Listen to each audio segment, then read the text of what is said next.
हरे कृष्ण। तो कल हम चर्चा कर रहे थे कि किस प्रकार श्री नित्यानंद प्रभु ने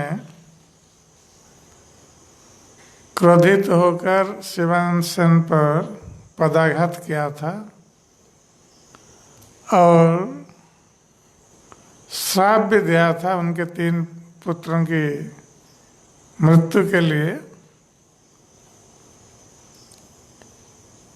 तो ये देखकर और सुनकर शिवानंद सेन की पत्नी तो रो रही थी, किंतु शिवानंद सेन ने उनको आश्वस्त किया था और नित्यानंद प्रभु के चरण कमल पकड़कर क्षमा याचना की थी और उनके लिए रहने की व्यवस्था की थी, जिससे नित्यानंद प्रभु बहुत प्रसन्न हुए और इस प्रकार शिवानंद सेन का आलिंगन किया था। और शिवानंद सेन बहुत प्रसन्न थे कि नित्यानंद प्रभु ने जो पदाघात किया है उसके कारण नित्यानंद प्रभु के चरण रज जो ब्रह्मा के लिए दुर्लभ है, वो चरण रज उनको प्राप्त हुआ है। इसलिए वो वास्तविक परम सौभाग्यशाली है। तो इस तत्व को केवल भक्त ही समझ सकता है, जो उन्नत भक्त वही समझ सकते हैं। साधारण भक्त इस लीला को सुनकर सोचेंगे कि नित्यानंद प्रभु ने ये छोटी सी बातों पर क्रोधित हुए और पदाघात किया, ये उचित नहीं है। जिसके कारण हम देखते हैं कि शिवानंद सेन के भतीजे श्रीकांत सेन वो इस मर्म को समझ नहीं सके और दुखी होकर भक्तों का संग त्याग करके सबसे आगे नीलाचल चले गए चैतन्य महाप्रभु के पास। वो भक्तों के साथ नहीं रहे इस घटना के पश्चात। और सर्वज्ञ शिरोमणि श्री चैतन्य महाप्रभु जानते थे कि श्रीकांत किस कारण भक्तों को छोड़कर आगे चला आया है। तो जब वो प्रणाम कर रहे थे चैतन्य महाप्रभु को, तो गोविंद ने टोक दिया था उनको कि शरीर में कमीज या कोट पहनकर चैतन्य महाप्रभु को प्रणाम नहीं करना चाहिए। किंतु चैतन्य महाप्रभु ने गोविंद को रोक लिया ऐसा कहने के लिए। चैतन्य महाप्रभु ने कहा कि श्रीकांत ये दुखी होकर आया है, इसलिए उसको ऐसा मत बोलो, उसकी जो इच्छा है उसको करने दो। चैतन्य महाप्रभु श्रीकांत पर इस प्रकार कृपा कर रहे थे और उसके मन के भाव को समझ रहे थे कि छोटा बालक है, इसलिए भक्ति के तत्व को समझ नहीं सकता। तो चैतन्य महाप्रभु इसलिए इस घटना को गंभीरता से नहीं लिया। तो जब श्रीकांत ने इस प्रकार सुना, चैतन्य महाप्रभु कह रहे थे गोविंद से,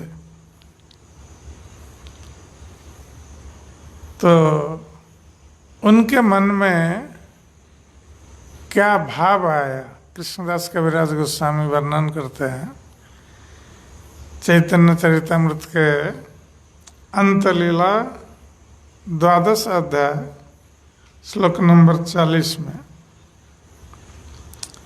दुख पाया आसियाছে এই प्रभुर वाक्य सुने जानिला सर्वज्ञ प्रभु एत अनुमाने। तो चैतन्य महाप्रभु ने जब कहा कि ये दुखी होकर आया है श्रीकांत, और श्रीकांत ने इस वाक्य को सुना, तो श्रीकांत समझ गए कि चैतन्य महाप्रभु को हमने कुछ अभी तक बताया नहीं, क्या घटना घटित हुई। केवल चैतन्य महाप्रभु ने भक्तों के बारे में पूछा था श्रीकांत को, और श्रीकांत ने भक्तों का समाचार दिया था, किंतु इस घटना के बारे में उल्लेख नहीं किया था चैतन्य महाप्रभु के सामने। तो श्रीकांत ने सोचा कि हमने तो चैतन्य महाप्रभु कुछ कहा ही नहीं है, और चैतन्य महाप्रभु को कैसे पता चला कि मैं दुखी होकर आया हूं। इसलिए श्रीकांत ने यही निश्चय किया कि चैतन्य महाप्रभु सर्वज्ञ शिरोमणि है, वो सब कुछ जानते हैं, अंतर्यामी है, क्योंकि श्री चैतन्य महाप्रभु स्वयं भगवान श्री कृष्ण और सभी के हृदय में परमात्मा के रूप में निवास करते हैं। तो सभी के हृदयगत भाव को वो समझ सकते हैं, इसमें आश्चर्य होने की कोई बात नहीं है। शिवानंदे लथी मरिला यह न कहिला, यथा सब वैष्णव गण आसिया मिलिला। तो श्रीकांत ने चैतन्य महाप्रभु से नहीं कहा कि नित्यानंद प्रभु ने शिवानंद सेन को लात मारा है, किंतु चैतन्य महाप्रभु को ये सब पता था। तो जब श्रीकांत इस प्रकार सोच रहे थे, तो सारे भक्तगण नीलाचल में आकर पहुंच गए। पूर्ववत प्रभु कैला सवार मिलन, स्त्री सब दुराहिते कैला प्रभुर दर्शन। तो चैतन्य महाप्रभु हर वर्ष की तरह जैसे बंगदेश से आए हुए भक्तों से मिलते थे, तो इस बार भी उस प्रकार मिले, किंतु इस बार भक्तों की स्त्रियां भी साथ आई थी, और ये स्त्रियां जानती थी कि चैतन्य महाप्रभु स्त्रियों का दर्शन नहीं करते, इसलिए स्त्रियां चैतन्य महाप्रभु से दूर रहकर चैतन्य महाप्रभु का दर्शन किया। स्त्रियों ने दर्शन किया।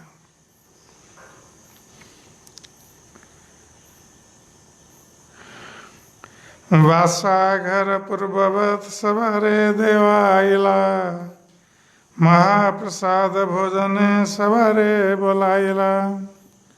तो चैतन्य महाप्रभु ने भक्तों से मिलने के पश्चात सभी के लिए वास स्थान की व्यवस्था की और सभी को महाप्रसाद सेवन करने के लिए बुलाया।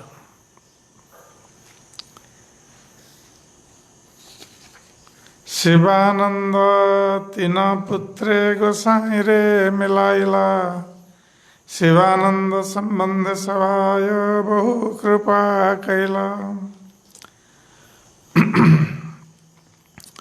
तो शिवानंद सेन अपने 3 पुत्रों के साथ आए थे, इसलिए 3 पुत्रों को लाकर चैतन्य महाप्रभु से मिलाया, 3 पुत्रों को। और चैतन्य महाप्रभु शिवानंद सेन के प्रति बहुत प्रसन्न थे। किस लिए? क्योंकि ये शिवानंद सेन प्रति वर्ष भक्तों को साथ लेकर आते हैं नीलाचल, चैतन्य महाप्रभु और जगन्नाथ जी का दर्शन करने के लिए, और मार्ग में सारे भक्तों के रहने का, निवास स्थान का और भोजन की व्यवस्था भी करते थे। इसलिए चैतन्य महाप्रभु शिवानंद सेन पर बहुत प्रसन्न थे, क्योंकि शिवानंद सेन भक्तों का दायित्व ले रहे थे, मैनेजर थे यात्रा पार्टी का। तो इसलिए वो भक्तों का दायित्व ले रहे थे। चैतन्य महाप्रभु बहुत प्रसन्न थे उन पर। तो जब शिवानंद सेन ने 3 पुत्रों को मिलाया चैतन्य महाप्रभु के साथ, तो चैतन्य महाप्रभु ने उनके 3 पुत्रों के प्रति कृपा प्रदर्शित की। तो देखिए, नित्यानंद प्रभु ने श्राप दिया था 3 पुत्रों मर जाए, जिसको सुनकर शिवानंद सेन की पत्नी रो रही थी, किंतु शिवानंद सेन दुखी नहीं थे,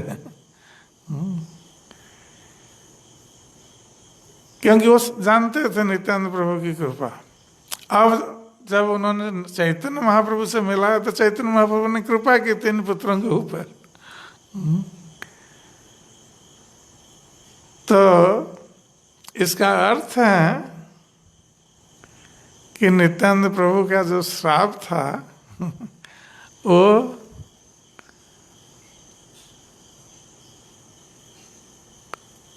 सचमुच नित्यानंद प्रभु नहीं चाहते थे कि शिवानंद सेन के पुत्र मर जाए, किंतु शिवानंद सेन की भक्ति की परीक्षा के लिए उन्होंने ऐसा किया।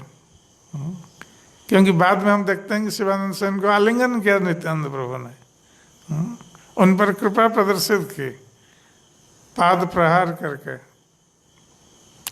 इसलिए भगवान कभी नहीं चाहते कि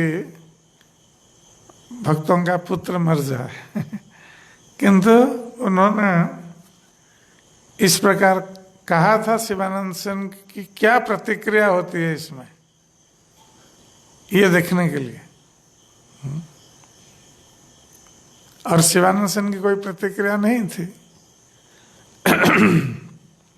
ये तो नित्यानंद प्रभु के आशीर्वाद मानते थे।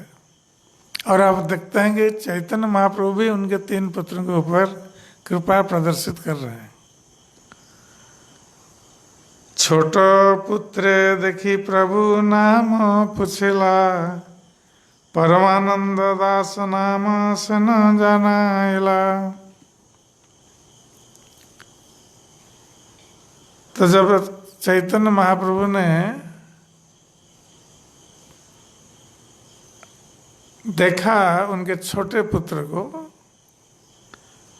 तो चैतन्य महाप्रभु ने उसका नाम पूछा कि तुम्हारा नाम क्या है। तो शिवानंद सेन ने कहा कि इसका नाम परमानंद सेन है, परमानंद दास।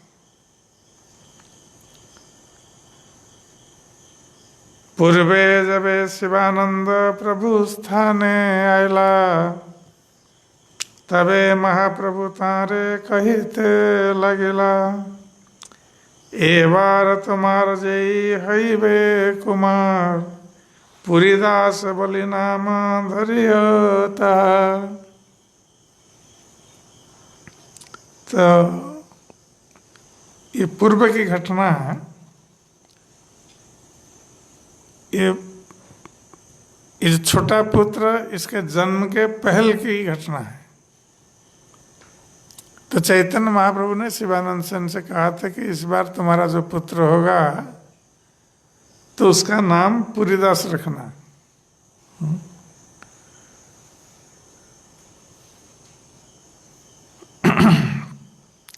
तबे मायर गर्भे है सहित कुमार, शिवानंद घरे गेले जन्म हैलता। तो चैतन्य महाप्रभु ने जब इस प्रकार कहा था, उस समय ये बालक माता के गर्भ में था। तो शिवानंद सेन जब नीलाचल से अपने घर चले गए, तब जाकर इस बालक का जन्म हुआ। प्रभु आज्ञाएं धरिला नाम परमानंद दास, पुरीदास करी प्रभु करे न उपहास। तो शिवानंद सेन ने उनका नाम परमानंद दास रखा, किंतु चैतन्य महाप्रभु सदा सर्वदा उनको पुरीदास कहकर पुकारते थे।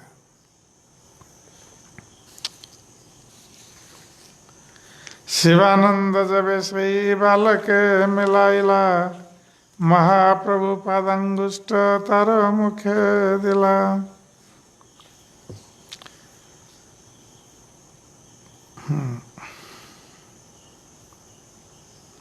जब शिवानंद सेन ने इस बालक का परिचय श्री चैतन्य महाप्रभु से कराया, तो उस समय चैतन्य महाप्रभु ने कृपा प्रदर्शित करते हुए उस बालक के मुख में अपना अंगूठा डाल दिया।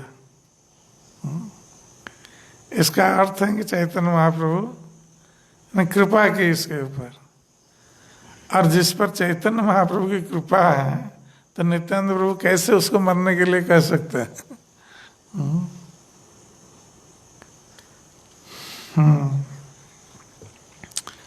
शिवानंदेर भाग्य सिंधु के पाइबे पार, जहाँ रसव गोष्ठी के प्रभु कहे आपनार। तो कृष्णदास कविराज गोस्वामी कहते हैं कि शिवानंद सेन के भाग्य की कथा कौन कह सकता है कि कितने सौभाग्यशाली हैं शिवानंद सेन, जिनके परिवार को चैतन्य महाप्रभु अपना मानते थे।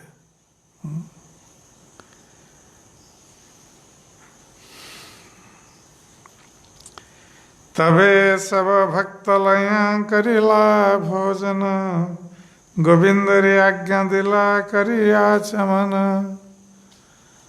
तो उसके पश्चात सब भक्तगणों के साथ चैतन्य महाप्रभु ने भोजन किया, महाप्रसाद सेवन किया, और हाथ धोने के पश्चात, हाथ और मुख धोने के पश्चात चैतन्य महाप्रभु ने गोविंद को आज्ञा दी। तो चैतन्य महाप्रभु ने कहा गोविंद से कि शिवानंदेर प्रकृति पुत्र जावते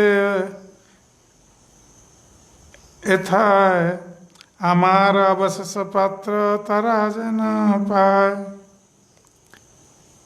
तो चैतन्य महाप्रभु ने कहा कि जब तक शिवानंद सेन की स्त्री और पुत्र यहाँ पर नीलाचल में हैं, तब तक हमारा जो अवशेष पात्र है, अर्थात हमारा जो प्रसाद है, उनको प्रतिदिन देना, ये आदेश दे दिया चैतन्य महाप्रभु ने। इससे पता चलता है कि चैतन्य महाप्रभु कितना शिवानंद सेन के और शिवानंद सेन के परिवार के प्रति प्रेम भाव रखते थे और उन पर कृपा करते थे। तो यहाँ पर चैतन्य महाप्रभु ने शिवानंद सेन की पत्नी या स्त्री का नाम नहीं लिया। चैतन्य महाप्रभु को स्त्री या किसी पत्नी ऐसा नहीं बोलते थे। स्त्री के लिए प्रकृति शब्द का व्यवहार करते थे। तो इस प्रकार सन्यासी का जो सर्वोच्च आदर्श प्रस्तुत कर रहे थे श्री चैतन्य महाप्रभु, स्त्रियों का दर्शन तो दूर, स्त्रियों का नाम भी नहीं लेते थे, स्त्री शब्द का उच्चारण भी नहीं करते थे। इतने कड़ाई के साथ सन्यास धर्म का पालन कर रहे थे, वैराग्य का प्रदर्शन कर रहे थे। तो इसलिए हर समय स्त्री शब्द के लिए प्रकृति शब्द का व्यवहार करते थे।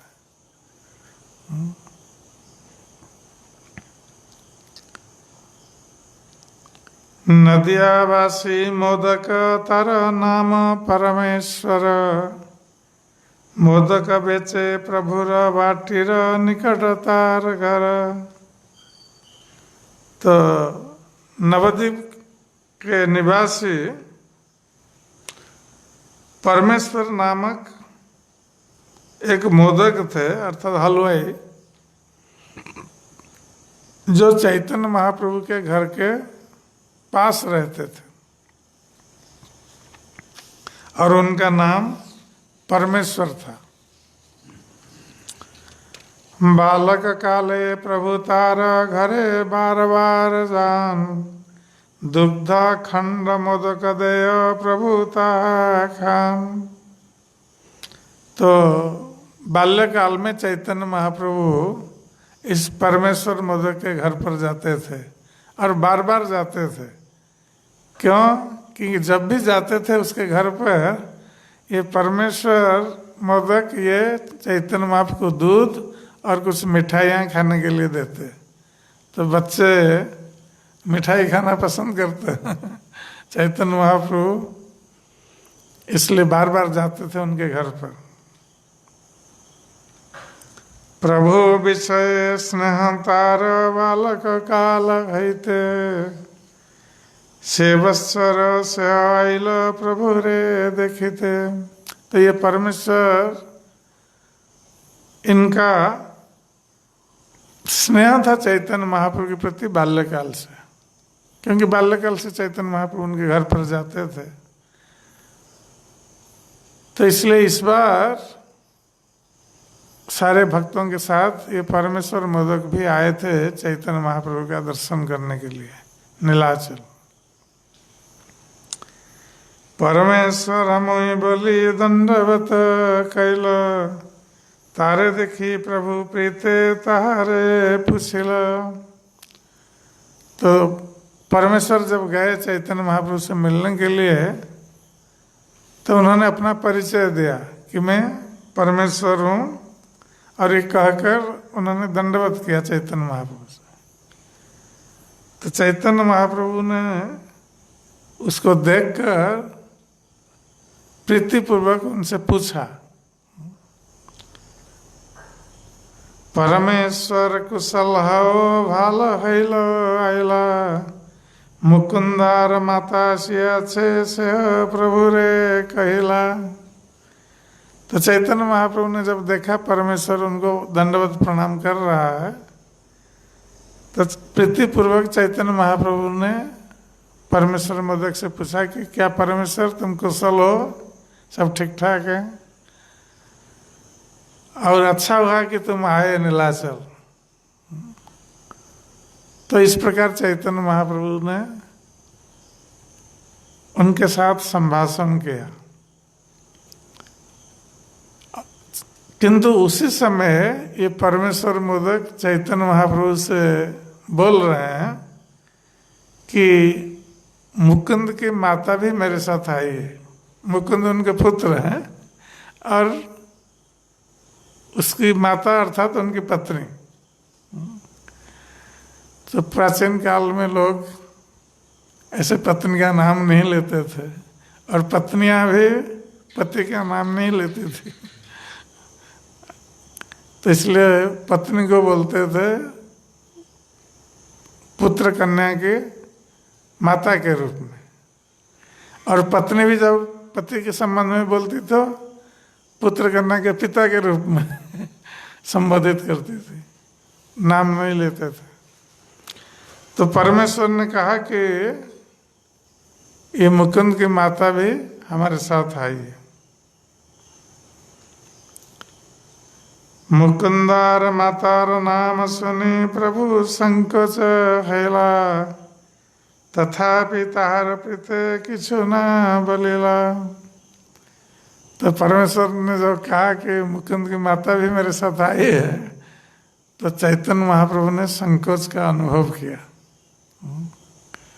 कि आप उसकी पत्नी के बारे में क्या कहें कुछ कह नहीं सकते, इसलिए संकुचित होकर रह गए और कुछ नहीं बोले, क्योंकि परमेश्वर के प्रति चैतन्य महाप्रभु के हृदय में प्रीति थी, प्रेम भाव था।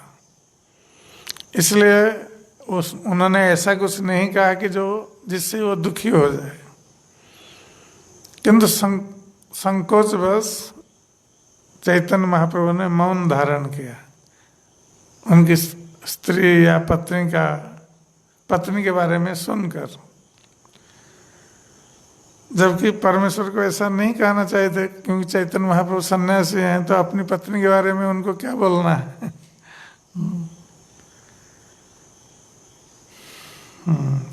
तो श्रील प्रभुपाद तात्पर्य में लिखते हैं, सन्यासी को तो स्त्री का नाम सुनना भी निषिद्ध है। और श्री चैतन्य महाप्रभु अपने व्रत पालन में अत्यंत कठोर थे। परमेश्वर ने महाप्रभु को बताया कि उसकी पत्नी मुकुंदार माता भी उसके साथ आई है, उन्हें उसका उल्लेख नहीं करना चाहिए था। इसलिए महाप्रभु को क्षण भर संकोच हुआ, किंतु परमेश्वर के प्रति स्नेह के कारण वे कुछ बोले नहीं। श्री चैतन्य महाप्रभु परमेश्वर मोदक को अपने बचपन से जानते थे,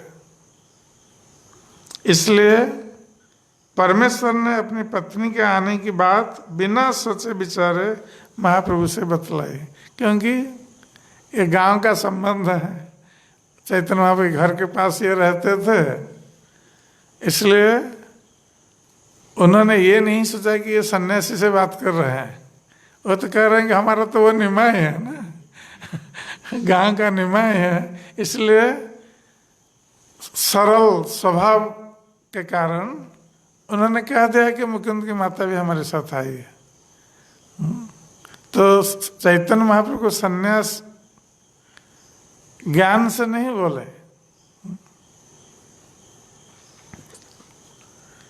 प्रश्रय पागल शुद्ध वैदग्धी न जाने, अंतरे सुखी हैला प्रभु तारा से गुणे। तो कभी कभी अत्यंत घनिष्ठता के कारण शिष्टाचार का उल्लंघन हो जाता है। जहाँ घनिष्ठ संबंध है वहाँ शिष्टाचार पर ध्यान नहीं जाता है, क्योंकि चैतन्य महाप्रभु के साथ इनका घनिष्ठ संबंध था, क्योंकि बचपन से जानते थे चैतन्य महाप्रभु को, उनके घर आते थे, वो उनको मिठाई खिलाते थे। तो इसलिए सरल स्वभाववश उन्होंने ऐसा कह दिया था। अतः परमेश्वर ने अपने सरल तथा स्नेहमय आचरण से वास्तव में महाप्रभु के अंतर को सुखी बनाया। चैतन्य महाप्रभु बहुत प्रसन्न हुए इसलिए क्योंकि परमेश्वर बहुत सरल था, सरल हृदय, और उन्होंने सोचा कि सरल हृदय से ऐसा कहा है। उनको सन्यासी ज्ञान करके ऐसा नहीं कहा है। यदि सन्यासी ज्ञान होता तो वो ऐसा नहीं बोलते, वो तो अपने गांव के निमाई मानते थे उनको।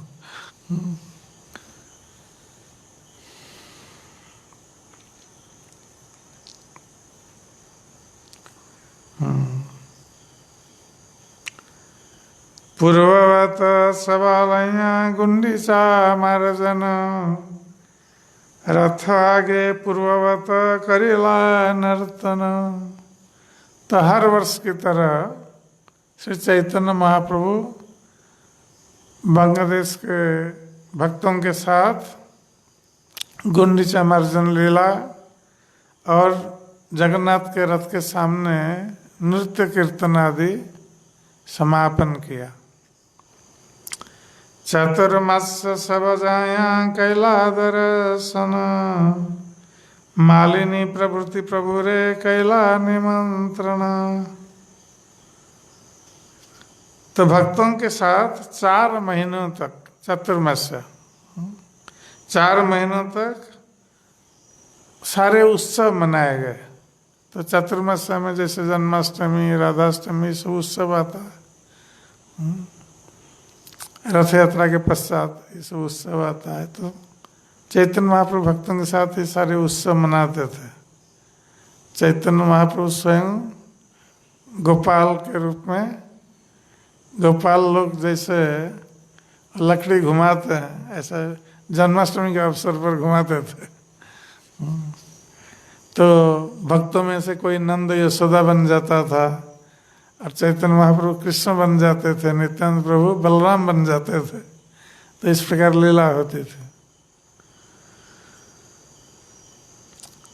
और इसी के बीच श्रीवास पंडित की पत्नी मालिनी देवी, जिनको चैतन्य महाप्रभु अपनी माता के रूप में मानते थे,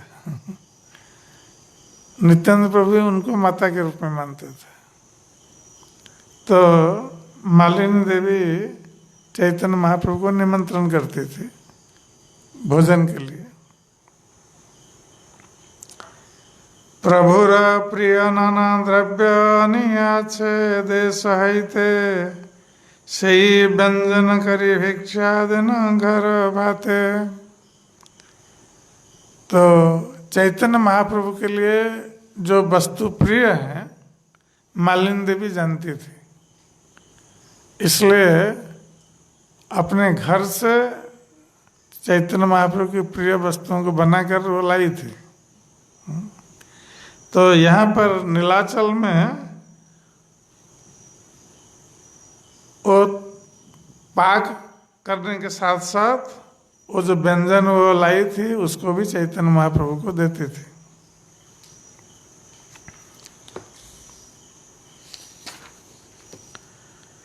दिने नाना क्रीड़ा करे लया भक्तगण, रात्रे कृष्ण विच्छदे प्रभु करे न रोदन। तो चैतन्य महाप्रभु का दिन तो भक्तों के साथ इस प्रकार व्यतीत हो जाता था कि भक्तों के साथ कीर्तन, भक्तों के साथ कृष्ण कथा की चर्चा, भक्तों के घर निमंत्रण पाकर वहाँ भोजन। तो इस प्रकार चैतन्य महाप्रभु का दिन व्यतीत हो जाता था। किंतु जब रात्रि आती थी तो उस समय एकांत में से भक्त लोग चले जाते थे अपने निवास स्थान पर। तो चैतन्य महाप्रभु जब एकांत में रहते थे तो उस समय वो कृष्ण के विरह का, तीव्र विरह का अनुभव करते थे रात्रि काल में। और तीव्र विरह के कारण चैतन्य महाप्रभु रोते थे, क्रंदन करते थे, और उनकी आंखों से अश्रु की धाराएं बहती थी। यही मत नाना लीलाय चतुर्मस्य गेल, गौड़ देशे जाइते तबे भक्ते आज्ञा दिल। तो इस प्रकार जब चातुर्मास्य व्यतीत हो गया, चतुर्मासा, तो चैतन्य महाप्रभु ने आज्ञा दी गौड़ देश के भक्तों को बांग्लादेश लौट जाने के लिए। सर्व भक्त करे न महाप्रभुर निमंत्रण, सर्व भक्त कहे न प्रभु मधुर वचन। तो चैतन्य महाप्रभु को सारे भक्त लोग अपने घर पर निमंत्रण करते थे। तो चैतन्य महाप्रभु ने सभी भक्तों के प्रति स्नेहवश उन्होंने इस प्रकार कहा, प्रतिवर्ष आइस सबे तमारे देखिते, आसिते जाइते दुख पाओ बहु मते। तो चैतन्य महाप्रभु भक्तों के प्रति अत्यंत उदार थे और भक्तों का कष्ट सहन नहीं कर पाते थे। और वो जानते थे कि ये भक्तगण कितना कष्ट करके आते हैं बांग्लादेश से नीलाचल, और उस समय कोई यान वाहन की व्यवस्था नहीं थी, तो पैदल आते थे चल करके। नवद्वीप से नीलाचल पैदल आते थे। तो प्रतिवर्ष इस प्रकार पैदल चलकर आना, फिर पैदल चलकर जाना, तो कितना कष्ट होता था भक्तों को। किंतु चैतन्य महाप्रभु के प्रति प्रेम के कारण भक्त लोगों को कष्ट प्रतीत नहीं होता था। मार्ग का जो कष्ट उनको अनुभव नहीं होता था। और चैतन्य महाप्रभु क्योंकि अंतर्यामी हैं, वो जानते थे भक्त लोग कितना कष्ट करके आते हैं प्रतिवर्ष उनका दर्शन करने के लिए। तो इसलिए चैतन्य महाप्रभु सारे भक्तों से कहते हैं इस प्रकार कि प्रतिवर्ष आप लोग मेरा दर्शन करने के लिए आते हैं और आने और जाने में आप लोग बहुत कष्ट प्राप्त करते हैं, कष्ट सहन करते हैं। तुमा सवार दुख जानी चाहिए निषेधिते, तुमा सवार संग सुखे लभो बाड़े चित्ते। तो चैतन्य महाप्रभु ने कहा कि मैं आप लोगों का दुख जानता हूं कि आप लोग कितना कष्ट करके आते हैं और फिर जाते हैं यहाँ से पैदल। इसलिए मैं आप लोगों का कष्ट देख नहीं सकता। मैं आप लोगों को निषेध करना चाहता हूँ, मना करना चाहता हूँ कि आप लोग मत आइए नीलाचल। इतना कष्ट करके प्रतिवर्ष आने की आवश्यकता नहीं है। मैं ये कहना चाहता हूँ किंतु कह नहीं पाता। क्यों? क्योंकि आप लोगों का संग सुख प्राप्त करने के लिए मेरे मन में भी लोभ उत्पन्न होता है। तो इस लोभ के कारण मैं आप लोगों को मना नहीं कर पाता कि आप लोग आते हैं कष्ट करके, किंतु आप लोग आने से आप लोगों का संग सुख मुझे प्राप्त होता है।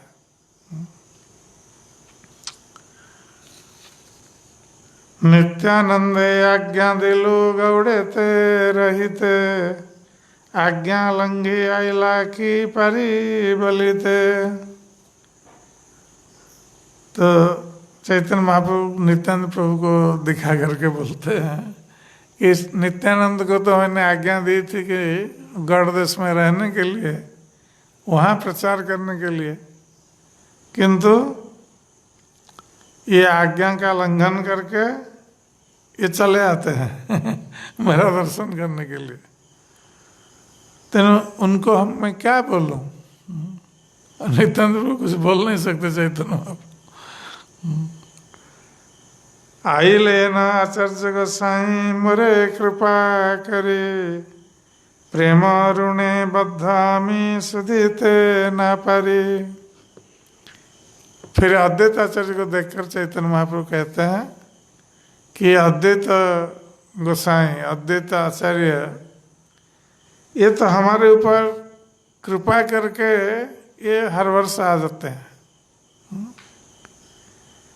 तो उनका हमारे प्रति जो प्रेम भाव है अद्वैत आचार्य का, तो उसके लिए मैं उनके प्रति ऋणी हूँ।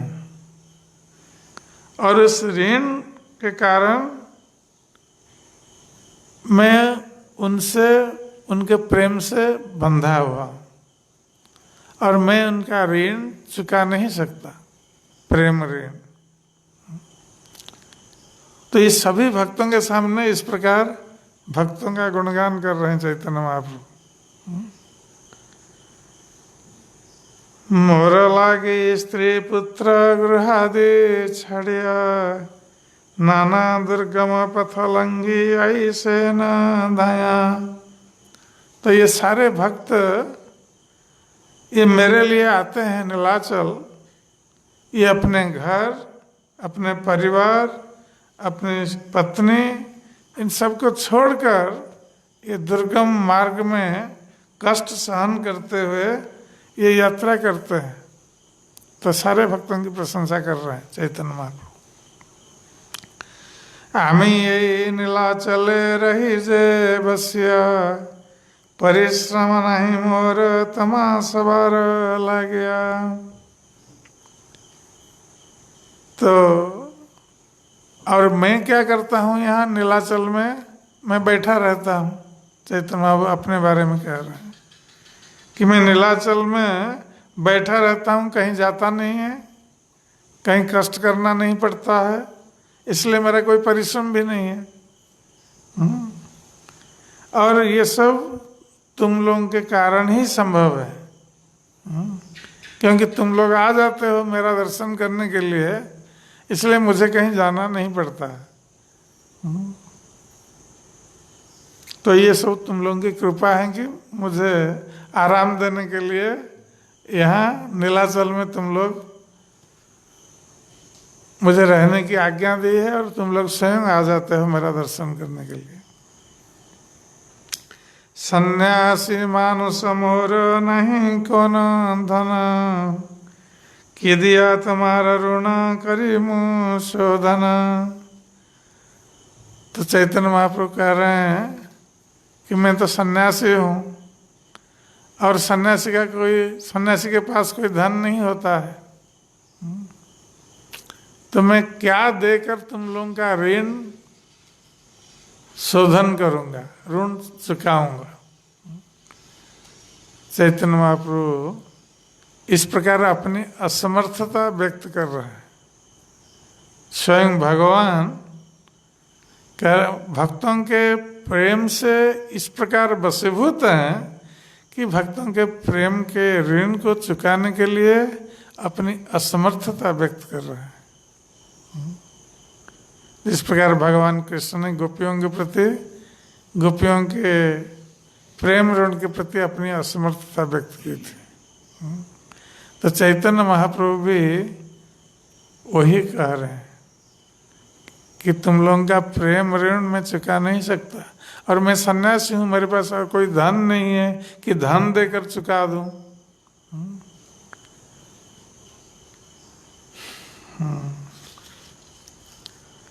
देह मात्र धन तमाय कैलुं समर्पण, तहाँ बिकाई जहाँ बेचित तुम्हार मन। तो चैतन्य महाप्रभु ने कहा कि मैं तो सन्यासी हूँ, मेरे पास कोई धन नहीं है,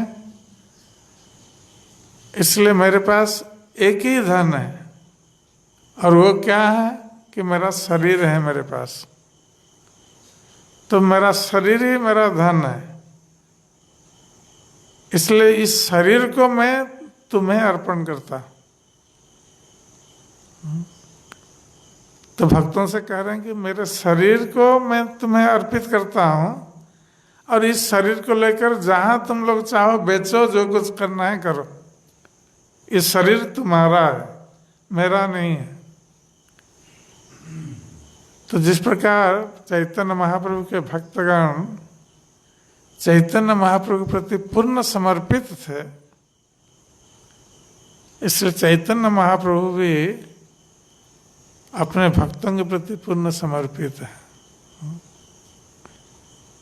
इसलिए कह रहे हैं कि मेरा शरीर एकमात्र मेरा धन ये शरीर है, इस शरीर में तुम्हें प्रदान करता हूँ, तुम लोग इसको बेचो, किसको दो, जो करना है करो। इस शरीर अब मेरा नहीं है, तुम्हारा शरीर है। तो कितने भक्तवत्सल हैं भगवान चैतन्य महाप्रभु, भक्त कितने प्रिय हैं प्रभु के, क्योंकि प्रभु भक्तों के सबसे अधिक प्रिय हैं, इसलिए प्रभु के लिए भी भक्त अधिक प्रिय है। जिस प्रकार भक्तगण भगवान को सदा सर्वदा अपने हृदय में धारण करते हैं, उसी प्रकार भगवान भी अपने भक्तों को अपने हृदय में धारण करते हैं। इसलिए भगवान को भक्त वत्सल कहा गया। वत्सल अर्थात प्रिय, जो भक्त प्रिय है। प्रभुर बचन सवार द्रवे फुत अझोरे नयन सबे करे न क्रंदन। तो जब भक्तों ने सुना चैतन्य महाप्रभु इस प्रकार कह रहे हैं कि मैं सन्यासी हूँ, मेरे पास कोई धन नहीं है, और एकमात्र धन मेरा शरीर है, इस शरीर को मैं तुम्हें प्रदान करता हूँ, तुम लोगों को इस शरीर को जो करना है किसको बेचो, जो करना है करो। तो चैतन्य महाप्रभु के इस प्रेम भाव को भक्त लोग सुनकर उस रोने लगे, सब भक्त लोग कि चैतन्य महाप्रभु अपने शरीर को हमें प्रदान कर रहे हैं और अनुमति दे रहे हैं कि इसको बेचो, जो करना है करो, ये शरीर तुम्हारा है, मेरा नहीं है। तो ये सुनकर भक्तों का हृदय द्रवीभूत हो गया चैतन्य महाप्रभु के ये वचन को सुनकर। इसलिए सारे भक्त रोने लगे, आंखों से अश्रु की धाराएं बहने लगी, जो अपने को संभाल नहीं सके। प्रभु सवार गलाधरी करे न रोदन, कांदिते कांदिते सवाय कैलालिंगन। जब चैतन्य महाप्रभु ने देखा कि सारे भक्त क्रंदन कर रहे हैं, रो रहे हैं, तो चैतन्य महाप्रभु भी संभल नहीं सके, वे भी रोने लगे।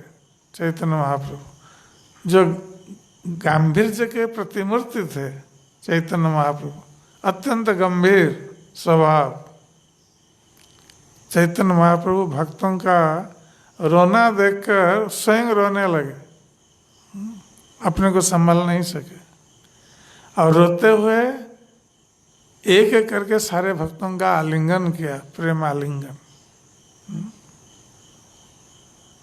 तो इसलिए चैतन्य महाप्रभु रो रहे हैं और भक्तगण भी रो रहे हैं।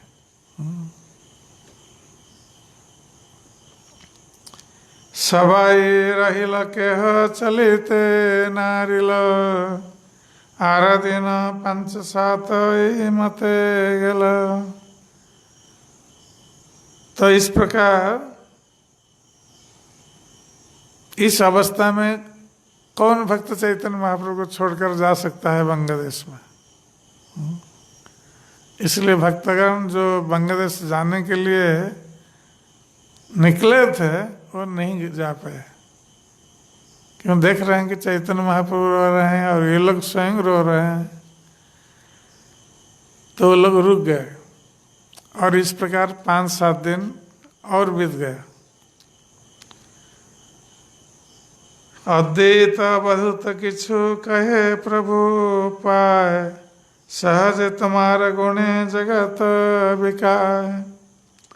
तो अद्वैत प्रभु और नित्यानंद प्रभु ने महाप्रभु के चरण कमलों में ये शब्द निवेदित किया कि आपके दिव्य गुणों के कारण सारा जगत सहज रूप से आपके प्रति कृतज्ञ है।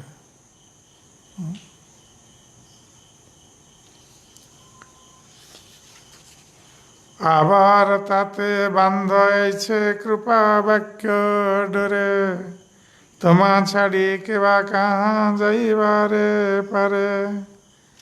तो एक तो आपके सहज दिव्य गुणों के कारण सारा संसार आपके प्रति कृतज्ञ है,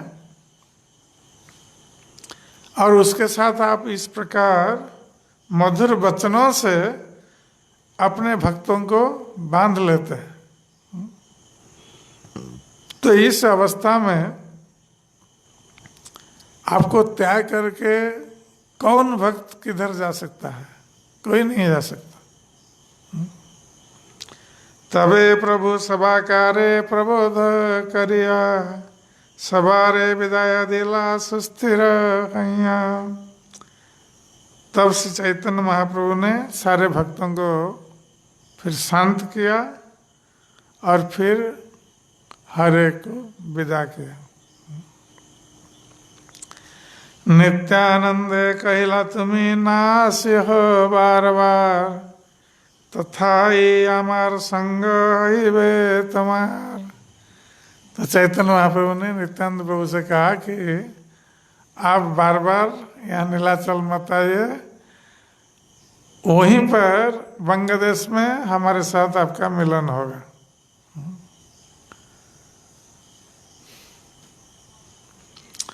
चले सब भक्तगण रोदन करिया, महाप्रभु रहिला घरे विषन्न हैया। जब चैतन्य महाप्रभु ने आज्ञा दी सभी भक्तों को जाने के लिए, तो सभी भक्त लोग रोते रोते निकले। जाने के लिए इच्छा नहीं हो रही थी, क्योंकि चैतन्य महाप्रभु का विरह उनको सता रहा था, कष्ट दे रहा था। तो चैतन्य महाप्रभु के विरह में सारे भक्त लोग रोते हुए जा रहे थे। तो चैतन्य महाप्रभु ने जब देखा भक्तों की अवस्था कि सभी लोग रोते हुए जा रहे हैं बांग्लादेश में, तो चैतन्य महाप्रभु का मन भी बहुत दुखी हो गया भक्तों के विरह में। तो इसलिए वो एकांत में अपने निवास स्थान पर दुखी होकर रहे। निज कृपा गुणे प्रभु बंधिला सवारे, महाप्रभुर कृपा ऋण के शोधिते पारे। तो महाप्रभु ने अपने दिव्य कृपा रूपी गुण से सभी को बांध लिया था, और महाप्रभु के जो कृपा रूपी ऋण है उसको कौन चुका सकता है।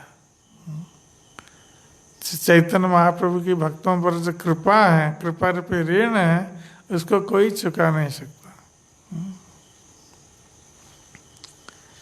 जारे जैसे न चाहे प्रभु स्वतंत्र ईश्वर, ताते तारे छाड़ी लोक जाय देशांतर। तो चैतन्य महाप्रभु स्वतंत्र ईश्वर हैं, इसलिए वो हर एक को अपनी इच्छा के अनुसार नचाते हैं। तो उनकी इच्छा से सारे भक्त चैतन्य महाप्रभु को छोड़कर अपने अपने घर लौट गए। काष्ठेर पुतली जना कुहके नचा, ईश्वर चरित्र किछु बुझन ना जाए। तो जिस प्रकार काठ की पुतली नचाने वाले की इच्छा के अनुसार नचती है, जो काठ की पुतली जो नचाता है वो जैसे चाहेगा नचाने के लिए ऐसे ही नचेगा, पुतली नचेगी। तो उसी प्रकार भगवान की इच्छा से सब कुछ संपन्न होता है, और भगवान जिस प्रकार चाहते हैं उसी प्रकार भक्तगण नचते हैं। तो भगवान के चरित्र को कौन समझ सकता है। पूर्व वर्ष जगदानंद आई देखी बारे, प्रभु आज्ञा लया नदिया नगरे। तो कृष्णदास कविराज गोस्वामी अब दूसरे प्रसंग का वर्णन कर रहे हैं कि पूर्व वर्ष में जगदानंद पंडित चैतन्य महाप्रभु की आज्ञा लेकर गए थे सची माता का दर्शन करने के लिए नवद्वीप में। आई चरण जाई करिला वंदन, जगन्नाथेर वस्त्र प्रसाद कैला निवेदन। तो जब जगन्नाथ पंडित गए थे सची माता का दर्शन करने के लिए, तो नीलाचल से जगन्नाथ जी का प्रसाद और वस्त्र लेकर गए थे सची माता के लिए। तो जाकर सची माता के चरणों की वंदना की जगन्नाथ पंडित ने, और उनको जगन्नाथ जी का वस्त्र और प्रसाद प्रदान किया। प्रभुर नामे मातारे दंडवत कैला, प्रभुर विनति स्तुति मातारे कैला। तो जब जगन्नाथ पंडित गए थे सच्ची माता के दर्शन करने के लिए, चैतन्य महाप्रभु ने कहा था कि माता जी को हमारा दंडवत प्रणाम बता देना। तो इसलिए जगन्नाथ पंडित उन्होंने स्वयं तो दंडवत प्रणाम किया सच्ची माता को, फिर चैतन्य महाप्रभु के लिए फिर दंडवत प्रणाम किया। तो प्रभुर नामे मातारे दंडवत कहला, चैतन्य महाप्रभु के नाम से फिर दंडवत किया। और चैतन्य महाप्रभु ने जो सती माता से विनती की थी और जो स्तुति प्रशंसा की थी उसके संबंध में भी बताया सची माता को। जगदानंदे पाया माता आनंदित मने, त्यों प्रभुर कथा कहे सुने रात्रि दिने। तो जगदानंद पंडित को देखकर सची माता बहुत आनंदित हुई और जगदानंद पंडित रात्रि दिन चैतन्य महाप्रभु की कथा सची माता को सुनाने लगे। इसलिए सची माता बहुत प्रसन्न थी चैतन्य महाप्रभु की कथा सुनकर। ठीक है, आज समय हो गया है। हरे कृष्ण। आज यहीं विश्राम देते हैं, कल पुनः चर्चा करेंगे यहाँ से।